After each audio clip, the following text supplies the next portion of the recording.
लाहौर में Charing cross पर grand health alliance के धरने का तीसरा रोज है आज। नर्सेस, पैरामेडिक्स और यंग डॉक्टर्स का हॉस्पिटल्स का आउटसोर्स न करने का मुतालबा। पंजाब भर से मुजाहिरीन चेरिंग क्रॉस पर मौजूद हैं। मुजाहिरीन की जानिब से मुतालबात की मंजूरी तक धरना देने का ऐलान किया गया है। इस वक्त नुमाइंदा दुनिया न्यूज़ सज्जाद कासमी वहां पर मौजूद हैं। मजीद तफसीलात उनसे जानेंगे। जी सज्जाद, क्या ताज़ा तरीन सूरत हाल है?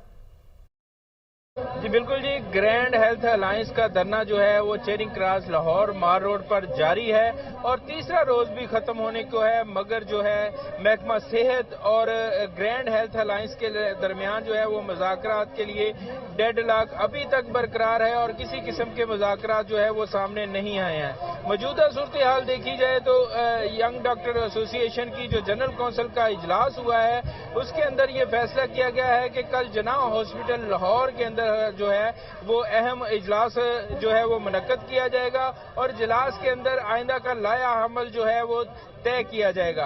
और वहां पर प्रेस कॉन्फ्रेंस करते हुए ऐलान मुतवक्को है कि आउटडोर बंद करने की तरफ कब जाना है, क्योंकि जनरल काउंसिल के अंदर ये इस फैसले को जो है वो तईद की गई है कि आउटडोरों को फौरी तौर पर बंद किया जाए। तमाम इजलास के सदूर ने ये फैसला दिया है कि आउटडोर को बंद कर दिया जाए और जनाह अस्पताल में कल जो है वो प्रेस कॉन्फ्रेंस के जरिए ऐलान किया जाएगा कि कब से आउटडोर की जो सर्विसेज हैं उनको जो है वो विड्रा किया जा रहा है, क्योंकि महकमा सेहत की तरफ से इतने 3 दिन रोज गुजरने के बावजूद जो है अभी तक किसी किस्म के मुज़ाकरात सामने नहीं आए हैं। जी